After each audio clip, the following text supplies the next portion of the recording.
बिस्मिल्लाहिर्रहमानिर्रहीम अल्लाहुम्मा सल्लि अला मुहम्मद व आले मोहम्मद। अस्सलाम वालेकुम। कैसे हैं आप सब? उम्मीद करता हूँ सब खैरियत से होंगे। अल्लाह पाक आप सबको अपने फ़िज़-ओ-मान में रखे, सलामत रखे, आमीन। जनाब, टेक्निकल एनालिसिस की कोर्स की क्लास 8 के अंदर आप सबको मोस्ट वेलकम है। जैसा कि प्रीवियस क्लासेस के अंदर हम इन टॉपिक्स को कवर कर चुके हैं। टेक्निकल एनालिसिस की डेफिनेशन पढ़ चुके हैं, market assumption and kind of assumption को पढ़ चुके हैं, प्राइस चार्ट को हम पढ़ चुके हैं जनाब। उसके बाद trend and kinds of trends को पढ़ चुके हैं कि कितने किस्म के ट्रेंड्स होते हैं। उसके अलावा जनाब कैंडलस्टिक पैटर्न की साइकोलॉजी होती है, उसको सब पढ़ चुके हैं। उसके बाद मार्केट स्ट्रक्चर्स को हम पढ़ चुके हैं और how to find support and resistance उसको पढ़ चुके हैं। और ना how many kinds of traders और ट्रेडिंग्स होती हैं। इंट्राडे ट्रेडर होता है, स्विंग ट्रेडर होता है, और जैसे एक पोजीशन ट्रेडर होता है। इनकी क्या स्ट्रेटजी होती है वो आपको मैं सजेस्ट कर चुका हूँ। और उसके बाद जनाब हम मुख्तलिफ चार्ट पैटर्न्स जो पढ़ चुके हैं, double bottom, double top, triple bottom, triple top, ये हम पढ़ चुके हैं। ट्रायंगल्स हम पढ़ चुके हैं, जो आजकल डिफरेंट ट्रायंगल शेप्स होते हैं उनको हम पढ़ चुके हैं। और ट्रेडिंग सेटअप जो कि आपको मैंने सजेस्ट किया था वो आपको बता चुका हूँ। तो जनाब अब हम पढ़ेंगे टेक्निकल इंडिकेटर्स, ठीक है। तो जो फेमस टेक्निकल इंडिकेटर्स हैं सबसे पहले उनको देख लेते हैं। तो मेरे सामने तीन टेक्निकल इंडिकेटर्स हैं। नंबर 1 पे बॉलिंजर बैंड है, सेकंड नंबर पे जनाब RSI है, जिसका फुल फॉर्म है रिलेटिव स्ट्रेंथ ऑफ इंडेक्स। इसके अलावा थर्ड जो है जनाब वो MACD है, मूविंग एवरेजेस, कन्वर्जेंसिस, डाइवर्जेंसिस। तो इनको पढ़ने की कोशिश करेंगे। उसके बाद इंशाल्लाह नेक्स्ट क्लास के अंदर मैं बकाया आपको और इंडिकेटर्स भी पढ़ाऊँगा। तो जनाब टेक्निकल इंडिकेटर्स को अप्लाई कर लेते हैं। अच्छा जनाब, KAC 100 इंडेक्स का डेली चार्ट आपके सामने ओपन है, और डेली चार्ट के ऊपर जनाब मैंने चार्ट के ऊपर बॉलिंजर बैंड को अप्लाई कर दिया है, ताकि बॉलिंजर बैंड की जो काम है, जो इसका वर्क है, इसका फंक्शन आपके सामने रख सकूं। तो जनाब यहाँ पे आप देख सकते हैं कि बॉलिंजर बैंड के पास आपको दो चीज़ें नज़र आ रही होंगी। आपको नज़र होगा 20 एंड 2। मैं आपको हाईलाइट कर देता हूँ जनाब। यहाँ पे आप देखें तो आपको 20 और 2 जो है वो लिखा हुआ नज़र आ रहा होगा। तो जनाब ये जो 20 और 2 से जो मुराद है, 2 से मुराद ये है कि जनाब ये इसके दो बैंड हैं। फर्स्ट अपर बैंड और दूसरा जनाब ये लोअर बैंड, ठीक है ना। उसके अलावा जो 20 लिखा हुआ है, 20 से मुराद ये रेड कलर की लाइन है जो आपको बॉलिंजर बैंड के मिड के नज़र आ रही है, जो कि 20 डेज़ का सिंपल मूविंग एवरेज है, ठीक है ना। तो बॉलिंजर बैंड की दो बैंड होते हैं। फर्स्ट बैंड होता है जनाब, तो हम कहते हैं अपर बैंड, सेकंड बैंड होता है लोअर बैंड। और यूँ समझ लें कि ये जो बैंड होते हैं जनाब, इस किस्म के बैंड होते हैं। दो बैंड आपको नज़र आएंगे, और प्राइस जो होती है जनाब वो इन्हीं बैंड के अराउंड जो है आपको टच करती हुई नज़र आती हैं। इसके बाहर जाना रिस्की होता है। अगर ऊपर जाती हैं तो आपको शॉर्ट सेल की अपॉर्चुनिटी मिलती है। अगर बैंड को क्रॉस करके नीचे आती हैं तो यहाँ पे आपको बाइंग की अपॉर्चुनिटी मिलती है। अच्छा, ये जो बैंड जो बनते हैं जनाब वो कैसे बनते हैं? ये बैंड बनते हैं जनाब स्टैंडर्ड डेविएशन से। स्टैंडर्ड डेविएशन अगर आपने पढ़ी हो, अगर आपने स्टैटिक्स पढ़ा है, तो आपको स्टैंडर्ड डेविएशन का मतलब पता होगा कि स्टैंडर्ड डेविएशन मतलब होता है किसी भी प्राइस का फ्लक्चुएटेड होना। मतलब किसी भी प्राइस का एक रेंज के अंदर जो है फ्लक्चुएटेड होने को हम कहते हैं डेविएशन। और डेविएशन जो लफ्ज़ निकला है वो डेविएटेड से निकला है। डेविएटेड का मतलब होता है भटकना, फ्लक्चुएट होना।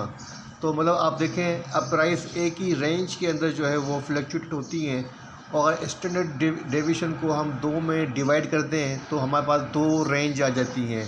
तो उसी दो रेंज का नाम है बैंड। असल में ये जो रेंज हम जो बैंड कह रहे हैं, ये बैंड नहीं, ये रेंज है। मतलब आपको जो यहाँ पर नज़र आ रही है जिसको हम बैंड कह रहे हैं, ये बैंड नहीं, असल में प्राइस की रेंज है। मतलब प्राइस जो होती है वो एक मखसूस रेंज के अंदर आपको ट्रेड करती हुई नज़र आती हैं। अगर हम इसकी ऑटो डिफ़ॉल्ट सेटिंग पे जाएं, मैं आपको थोड़ा सा हाईलाइट कर देता हूं और दिखा देता हूं, एक मिनट। अगर आप इसकी ऑटो सेटिंग पे जाएं, सेटिंग को क्लिक करें, तो यहाँ पे आपको नज़र आएगा लेंथ 20 डेज़ का मूविंग एवरेज। 20 डेज़ के मूविंग एवरेज को ही कवर करता है। उसके अलावा जनाब इसकी जो रेंज है बैंड की, वो 2 बैंड आपको नज़र आ रहे हैं, तो यहाँ पर 2 लिखा हुआ है। आप चाहें तो इसको डिफरेंट भी कर सकते हैं, बढ़ा भी सकते हैं, 2 से 4 भी कर सकते हैं। जैसे कि अभी यहाँ पर मैं 2 को 4 पे कर देता हूँ।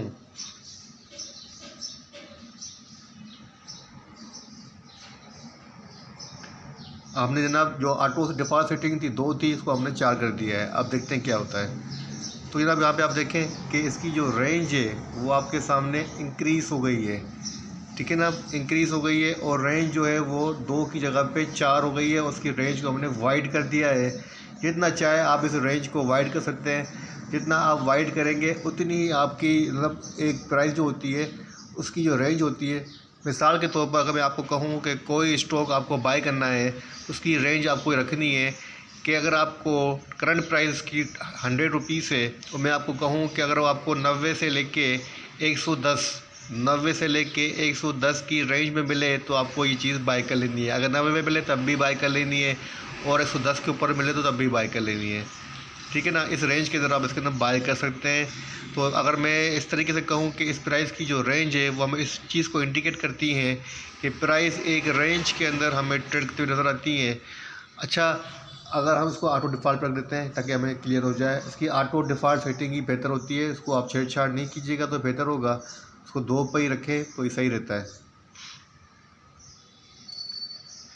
ठीक है ना। तो अब यहाँ पे आप देखें तो इसमें जो समझने की ज़रूरत है वो आपके लिए वो ये है कि जैसे प्राइस एक रेंज को ऊपर बैंड को टच करती हैं। यहाँ पे आप देखें कि प्राइस ने पहले लोअर बैंड को टच किया है। फिर प्राइस जैसे ही 20 डेज़ का जो मूविंग एवरेज है, जैसे ही 20 डेज़ का मूविंग एवरेज है इसको टेस्ट करती हैं तो प्राइस के अंदर स्ट्रेंथ आती है। अगर प्राइस इस रेंज को टेस्ट करके इसके ऊपर नहीं जाती है तो आपको एक रेंज बाउंड पोजीशन मिलेगी जो कि आपको यहाँ नज़र आएगी। यहाँ आप देखें प्राइस 20 डेज़ का जो मूविंग एवरेज प्राइस है जो कि मिड बैंड है, इसको टेस्ट करके नीचे आ जाती है तो एक रेंज बाउंड पोजीशन रहती है। लेकिन जैसे ही प्राइस इस रेंज को क्रॉस करके इसके ऊपर जाती है, जिस तरह कि यहाँ पे आपको नज़र आ रहा है, तो आपको एक अच्छा खासा गेन नज़र आता है। लेकिन प्राइस जैसे ही अपर बैंड को टेस्ट करती हैं तो यहाँ से आपको रिवर्सल नज़र आता है। और यहाँ पे आप देखें प्राइस के अंदर रिवर्सल आया है और अगेन प्राइस ने लोअर बैंड को टेस्ट किया है और अगेन प्राइस जो है वो ऊपर गई है।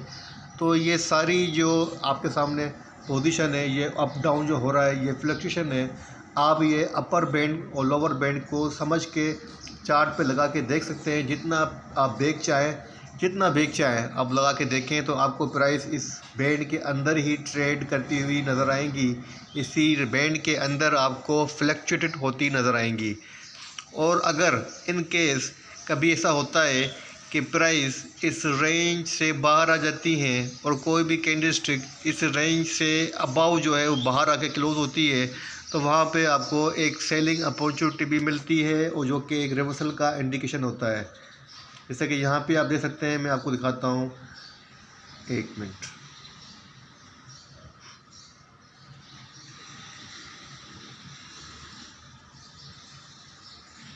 यहाँ पे आप देखें तो आपके सामने एक एग्जांपल है कि प्राइस जैसे ही कैंडलस्टिक इस रेंज से बाहर आई, यहाँ पे बाहर आई, तो यहाँ पे आपको एक अपवार्ड नज़र आया, थोड़ी बहुत करेक्शन नज़र आती है। मतलब प्राइस जैसे ही इस रेंज से बाहर आएगी, जैसे ही इस प्राइस के बाहर जो है वो कैंडलस्टिक बनेगी तो यहाँ पे एक्सपेक्टेशन होती हैं कि यहाँ से आपको एक अच्छा जो है वो बाउंस नज़र आ सकता है और यहाँ से आप अच्छी पोजीशन ले सकते हैं।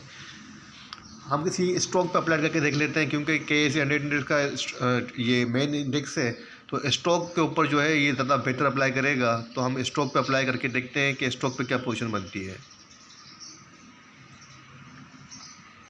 जनाब आपके सामने अटक रिफाइनरी ATL का डेली चार्ट ओपन है और डेली चार्ट के ऊपर जनाब मैंने बोलिंजर बैंड को अप्लाई किया है। तो जनाब यहाँ पे आप देखें कि जैसे ही कैंडलस्टिक अपर बैंड से बाहर आई है, यहाँ पे आप देखें ग्रीन कैंडलस्टिक जो है जैसे ही अपर कैंडलस्टिक से बाहर आई है तो यहाँ पे आपको जो है फ़ौरन जो एक बेरिश कैंडलस्टिक बनती नज़र आ रही है और प्राइस ने जनाब यहाँ से रिवर्सल लिया है। और सेम इस तरीके से अगर आप देखेंगे जैसे ही कैंडलस्टिक लोअर बैंड से बाहर आती हैं तो यहाँ पे आप देखें आपको एक जो है आपको नज़र आता है। फर्दर आपको दिखा देता हूँ, थोड़ा सा और देख लेते हैं। लेकिन कैंडलस्टिक कम्प्लीटली बाहर आनी चाहिए, हाफ अंदर और हाफ बाहर नहीं होनी चाहिए। लेकिन बाज़ औक़ात ऐसा भी होता है कि कंटिन्यू प्राइस इस लोअर अपर बैंड को टच करती हुई या लोअर बैंड को टच करती हुई मूव करती नज़र आती हैं। जैसे कि यहाँ पे आपको नज़र आ रहा होगा कि प्राइस कंटिन्यू अपने लोअर बैंड को टच करती हुई ऊपर जा रही हैं और कुछ कैंडलस्टिक बाहर भी हैं। लेकिन जैसे कंप्लीट बाहर आती है तो वहाँ पे आपको हल्की फुल्की करेक्शन बिल्कुल नज़र आएगी। अगर लकी सीमेंट जैसा कोई बड़ा स्टॉक आप यहाँ पे शॉर्ट करते हैं तो आपको आराम से जो है यहाँ से सिस्टम जैसा स्टॉक आप शॉर्ट करते हैं तो यहाँ से आपको आराम से 10 से 20 रुपये का गेन मिल सकता है।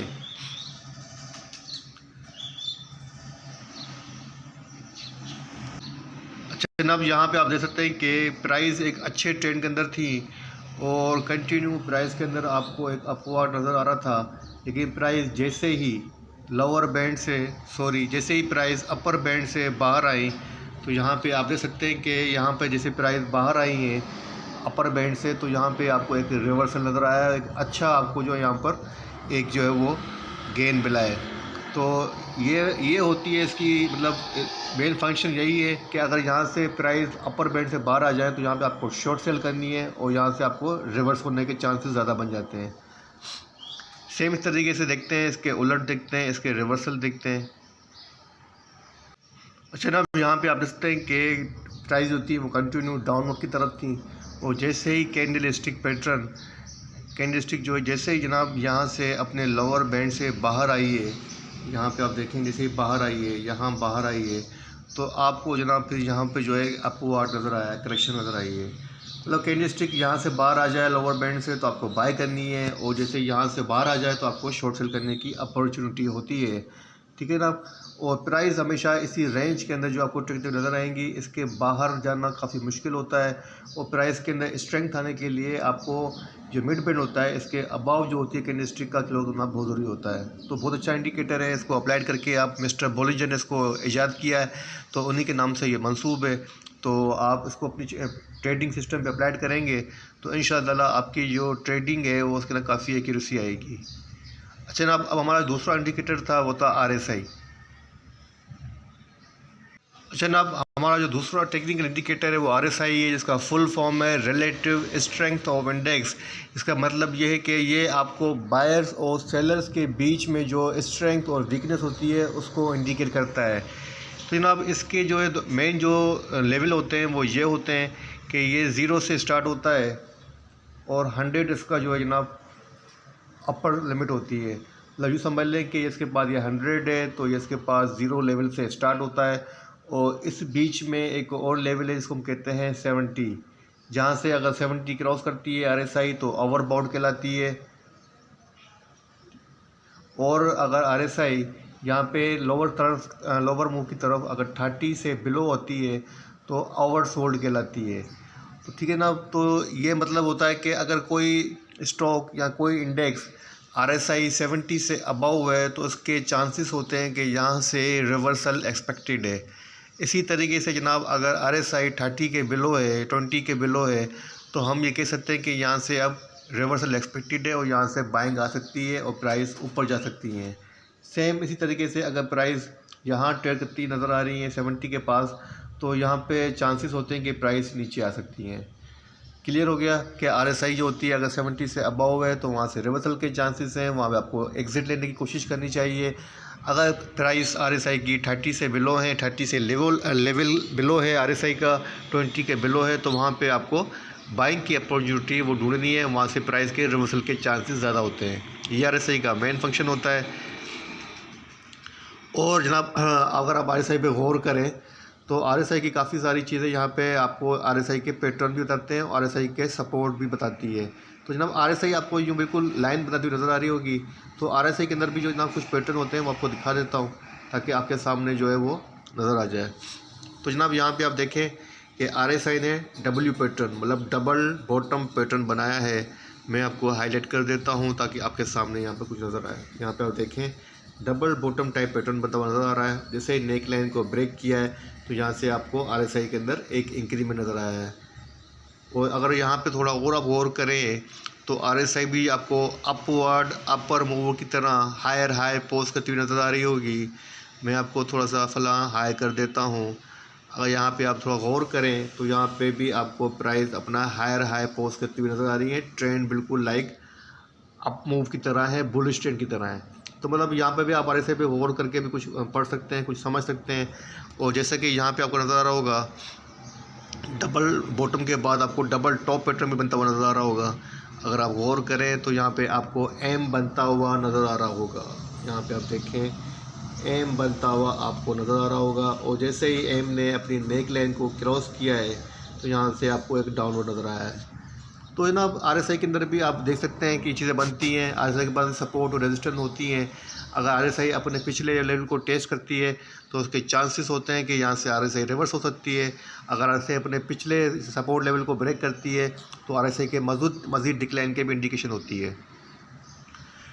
और इसकी RSI की जनाब हिडन डाइवर्जेंसेस भी होती हैं। क्या होती है हिडन डाइवर्जेंसेस, वो भी आपको साथ शो कर देता हूँ। हिडन डाइवर्जेंसेस को भी आपके साथ मैं शो कर देता हूँ।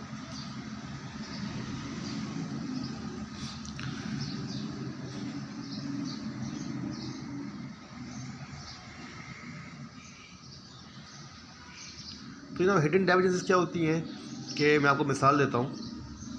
फॉर एग्जांपल हम सपोज करते हैं कि प्राइस जो होती है प्राइस जो है वो आपको एक अपवर्ड मूव की तरफ होती नज़र आ रही है, ठीक है। लेकिन RSI जो होती है वो डाउन तरफ जा रही है। तो RSI जो होती है वो प्राइस को फॉलो नहीं कर रही है, इसे हम कहते हैं हिडन डाइवर्जेंसेस। और ये RSI की जो डाइवर्जेंसेस होती हैं हमें पहले से इंडिकेट कर देती है कि यहाँ से प्राइस रिवर्स होना चाहती हैं और यहाँ पे आपको अलर्ट हो जाना है। वो कैसे होता है मैं आपको चार्ट के ऊपर लाइव दिखा देता हूँ कुछ एग्जांपल, ताकि आपको क्लियर हो जाए। जिससे कि जनाब यहाँ पर आपके पास एक एग्जांपल है, थोड़ा सा इस पर फोकस कीजिएगा, थोड़ा गौर कीजिएगा। बहुत काम की चीज़ है, आपको इसके ऊपर प्रैक्टिस करनी है। ये चीज़ आपके बहुत काम आएगी, इसको लाइटली मत लीजिएगा। जनाब यहाँ पे आप देखें तो आपको प्राइस एक अपवर्ड मूव की तरफ ट्रेंड करती हुई नज़र आ रही होंगी और कंटिन्यू प्राइस जो है वो एक ट्रेंड के अंदर अपना हायर हाई पोस्ट करती हुई नज़र आ रही है। प्राइस कंटिन्यू यूँ जा रही है। लेकिन अगर हम यही चीज़ हम RSI के अंदर देखते हैं, अगर हम RSI के साथ टैली करते हैं तो यहाँ पे आप देखें मैंने कर्सर रखा है। कर्सर को मैच देखें, कर्सर को बिल्कुल आप मिला के देखें तो कर्सर यहाँ पे लगाया है, यहाँ पे देखें तो यहाँ पे RSI अपना हायर हाई पोस्ट नहीं कर रही है। यहाँ पे अगर आप गौर करें तो RSI अपना आपको अपवर्ड की तरफ नया हाई मतलब यूँ आपको यूँ ट्रेंड करते हुए नज़र नहीं आ रही है। RSI की पोजीशन एक रेंज बाउंड है जो कि इस अपवर्ड को टेली नहीं कर रही है, जस्टिफाई नहीं कर रही है और इसके साथ रिलेशन नहीं बना रही है। मतलब रिलेटिवेशन जो है वो इस प्राइस के साथ हमें नज़र नहीं आ रहा है। RSI इसकी डाइवर्जेंसेस के नेगेटिव इंडिकेशन दे रही है। तो जनाब यहाँ पे आप देख सकते हैं कि थोड़े ही दिनों बाद आपको यहाँ पर प्राइस के अंदर एक डाउनफॉल नज़र आया और प्राइस जनाब यहाँ से आपको डाउनवर्ड तरफ होती नज़र आई। इसे कहते हैं हिडन डाइवर्जेंसेस ऑफ RSI, जो कि आपको सर्च करनी पड़ती है। RSI ने आपको पहले ही कह दिया, प्राइस तो आपको कंटिन्यू ऊपर जाती हुई नज़र आ रही थी, लेकिन RSI ने जनाब आपको पहले से ही बता दिया कि ये जो अपवर्ड है ये टेम्पररी है और यहाँ से डाउनफॉल आ सकता है। और RSI जनाब यहाँ से आपको बता चुकी है। RSI क्योंकि अपना RSI आपको हायर हाई पोस्ट जो नज़र नहीं आ रही है, RSI आपको यहाँ पे एक रेंज बाउंड पोजीशन को इंडिकेट कर रही है और आपको अलर्ट कर रही है कि यहाँ से प्राइस रिवर्स हो सकती हैं। इस तरीके की बहुत एग्जांपल आपको चार्ट पे मिलेंगी जो कि आपको काफ़ी फोकस करके समझनी पड़ेंगी, आपके बहुत काम आएंगी। ठीक है ना। अब तो ये हो गया RSI, और बाकी और मज़ीद कुछ मुझे एक्सप्लेन करने की ज़रूरत नहीं है। मैं आपको RSI के अंदर जो पैटर्न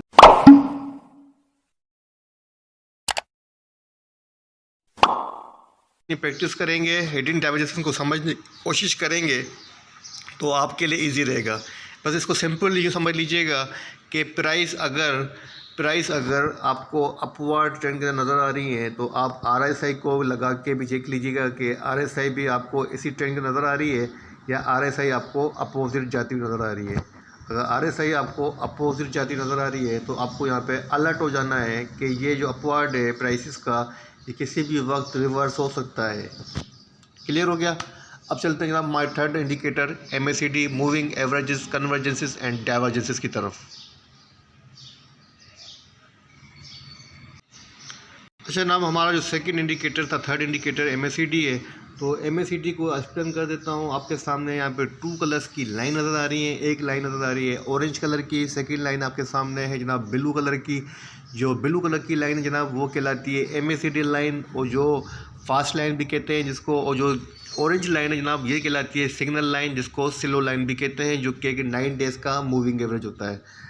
जनाब अगर आप यहाँ पे कर्सर रखें तो आपको बहुत सारी चीज़ें यहाँ पे नज़र आएंगी।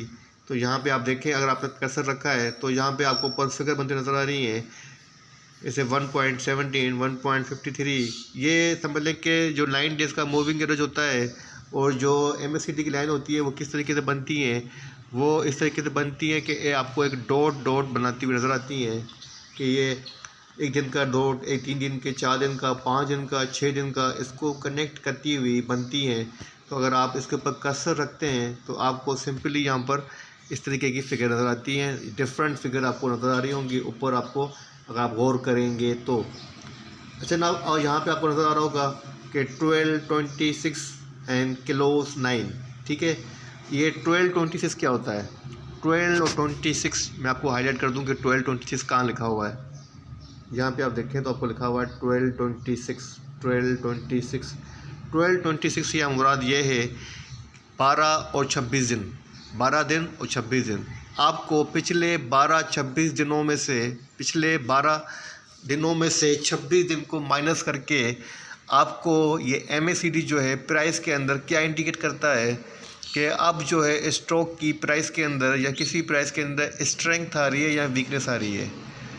मेरा मतलब ये है कि अगर मैं आपको कहूँ कि 26 में से आप 12 दिन का मूविंग एवरेज माइनस करें तो यहाँ पे आपके पास क्या बचता है? आप में से बहुत से लोग कहेंगे जनाब के 14 डेज़ का मूविंग एवरेज बनता है। तो ये आपका जो जवाब है ये बिल्कुल गलत होगा, क्योंकि ये आपको 14 डेज़ का मूविंग एवरेज नहीं बता रहा है। ये आपको पिछले 26 दिनों में से 12 दिन को माइनस करके प्राइस के अंदर स्ट्रेंथ और वीकनेस को इंडिकेट कर रहा है।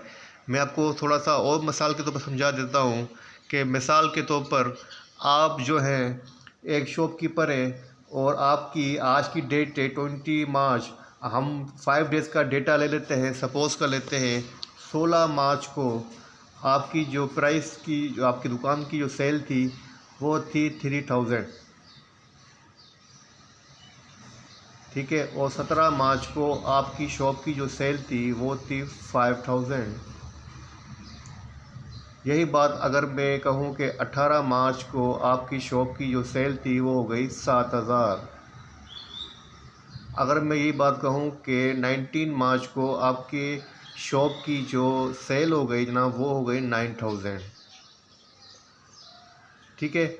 अब हम 16 से पीछे जाते हैं तो 11 मार्च से लेके हम 15 मार्च को काउंट करें कि 11 मार्च को हमारी जो दुकान की सेल थी वो थी जनाब 2000, 3000, ठीक है। और 12 मार्च को जो हमारी सेल थी वो हुई 35,000, 3,500, 3,500। और 13 मार्च को हमारी जो सेल हुई वो हो गई 4,500,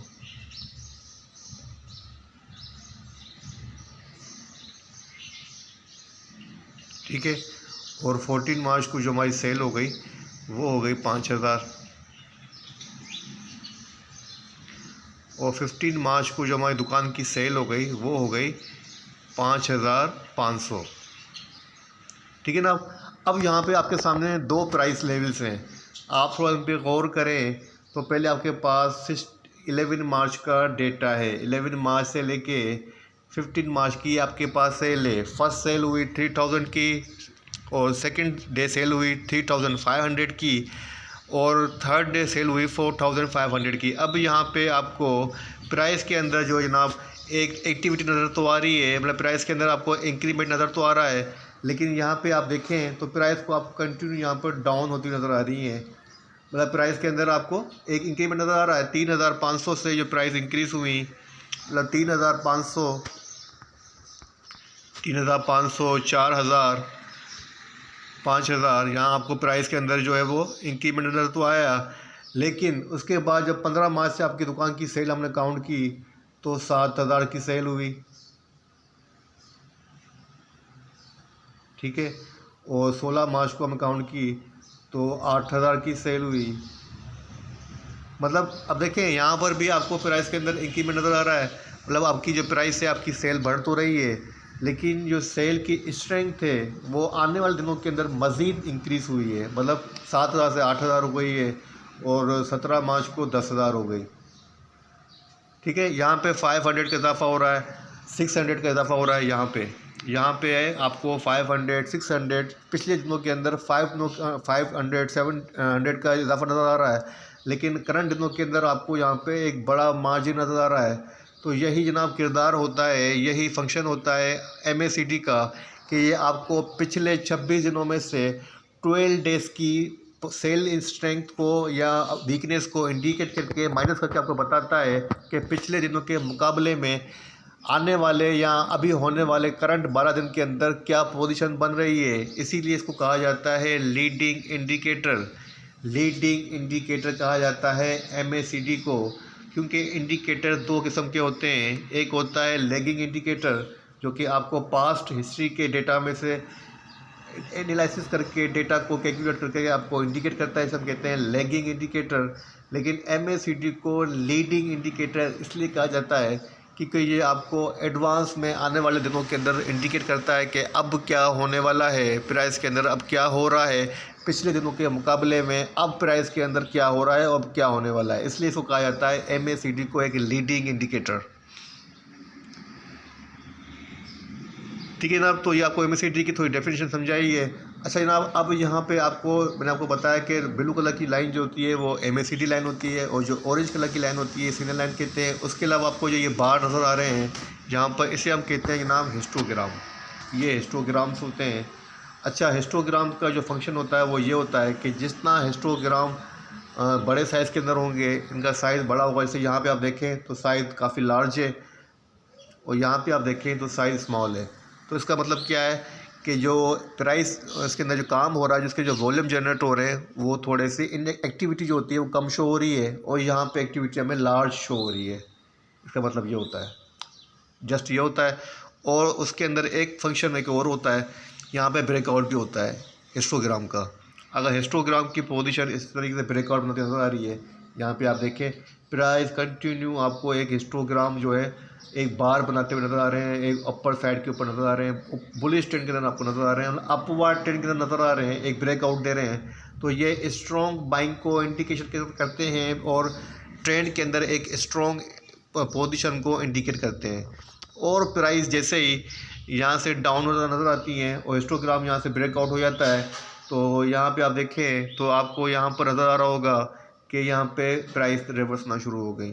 अब चार्ट पे लगा के देख लेते हैं प्राइस के ऊपर कि इसकी क्या पोजीशन बन रही है। हमने MACD को तो पढ़ लिया। अच्छा जनाब, यहाँ पे आप देखें तो आपके सामने एग्जाम्पल है, हिस्टोग्राम को आप देखें तो यहाँ पे आपको नज़र आ रहा होगा कि हिस्टोग्राम के अंदर मैंने प्राइस लाइन लगाई है। यहाँ से यहाँ पर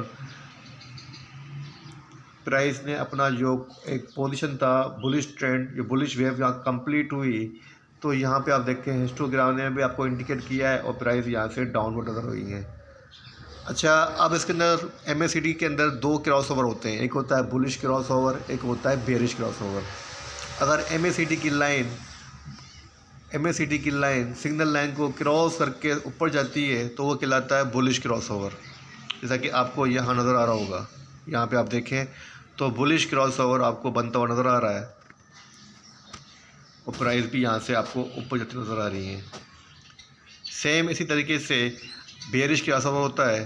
क्या होता है कि MACD की जो लाइन होती है वो सिग्नल लाइन को क्रॉस करके नीचे आती है, तो ये बेरिश क्रॉसओवर बनता है। और यहाँ पे आप देख सकते हैं कि प्राइस आपको डाउन होती हुई नज़र आ रही होंगी। तो ये बेरिश क्रॉसओवर और बुलिश क्रॉसओवर आपको तो क्लियर हो गया होगा। यहाँ पे भी आप देखें कि बुलिश क्रॉसओवर बनता हुआ नज़र आ रहा है। फर्दर भी आपको दिखा देता हूँ, थोड़ा और पीछे चले जाते हैं ताकि आपके सामने क्लियर हो जाए।